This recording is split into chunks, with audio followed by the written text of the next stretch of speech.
لا أجمل الحياة حين نرضى بأقدارنا. السعادة ليس بكثرة المال، حتى لو أتينا السعادة في المال فهي ملذتها قليلة. السعادة الحقيقية مع الله، مع قلب طاهر ويشكر الله على نعمة أن لا تنحد ولا تنحصر. اللهم إليك شاكرين وعليك متوكلين، الحمد لله اسعدنا في الدنيا والآخرة.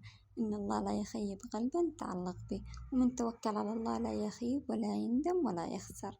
اللهم إنا نسألك صباحا طيب يحمل الرزق والفرج. السلام عليكم ورحمة الله، ويسعد لي أوقاتكم من وين ما عم تتابعوا. كيفكم؟ طمنوني عنكم، إن شاء الله تكونوا بألف ألف خير، وكل الهلا فيكم في فيديو جديد. اليوم الفيديو عبارة عن بدي أسوي الكوبا بلبن، ودي أشارككم طريقتي خطوة بخطوة إن شاء الله.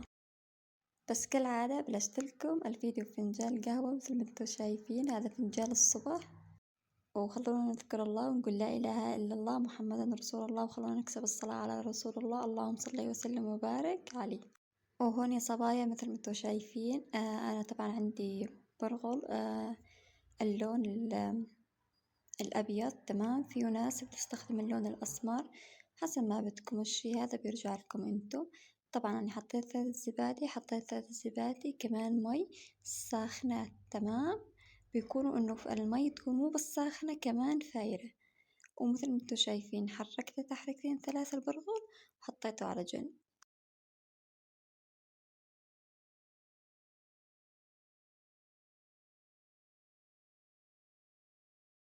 وهون بدي أفرم البصل، بهاي المفرمة جبتها وفرجتكم معاني صح. يعني اليوم دورها، يعني هي الأكلات البصل ما في منها. ومثل ما انتم شايفين بلشت أقشر البصل بهذا الشكل، وبلشت بس يعني أقطع البصل من النص وبرميه بالمفرمة. وهون حطيت فرمت البصل مثل ما انتم شايفين. وهون حطيت المغلاية وحطيت كمان سمنة عشان شو نجهز حشوة الكبة. أنا قدام هالمرة يعني مجهزة أنا مشارككم طريقتي يعني للحشوة قدام المرة، عشان هيك إنه ما شاركتكم يعني خطوة بخطوة. مثل ما انتم شايفين حطيت أول شي سمنة، وبعدين حطيت بصل، وبعدين ضفت اللحمة. فيه ناس لا بتحط اللحمة بعدين وتضيف البصل، يعني الشي هذا بيرجع لكم انتو شو بتحبوا شو بتفضلوا، سووا الشي اللي بترتاحوا له انتو. وهون مثل ما انتم شايفين البرغل خليته ساعة كاملة. تمام، ضفت له ملح ونشا وكمون، وكمان سلقت بطاطا مثل ما انتم شايفين. بس شو، البطاطا بدنا نحطها وهي سخنة. تمام، بس لا تدوا علي، بس تبلشوا تفركوا فيها لأنه كثير كثير سخنة، ولازم يعني هي سخنة نبلش فيها. وفيه ناس بتحط مع البرغل يعني أنا حطيت بطاطا، فيه ناس بتحط طحين، في ناس بتحط خبز. يعني الشي هذا بيرجع لكم انتو شو بتحبوا، يعني الشي هذا بيرجع لكم انتو شو متعودين وشو بتحبوا وشو بتفضلوا. الشي بهذا يرجع لكم انتو. بس أنا حطيت بطاطا لأنه دائما يعني متعودة أحط بطاطا، وبعدين يعني تنجح معي الكبة 100%. تمام، ومثل ما انتم شايفين هنا فيه عندي أنا طبعا مكينة. بعد ما يعني حطيت البطاطا وحطيت الملح والكمون مثل ما حكيت لكم، بلشت أدعك فيها، وبعدين حطيتها بالمفرمة. وبعد ما فرمتها كمان عجنتها. تمام، يعني حطيتها دور واحد وبلشت أفرك بيها على إيدي. تمام، طبعا أنا حطيتها بالمكينة دور واحد، وبلشت يعني ما حطيتها دور ثاني، بلشت دور واحد وبلشت بإيدي. تمام، أعجنها وفركتها، عرفتوا علي. وبلشت أشكل فيها بهذا الشكل.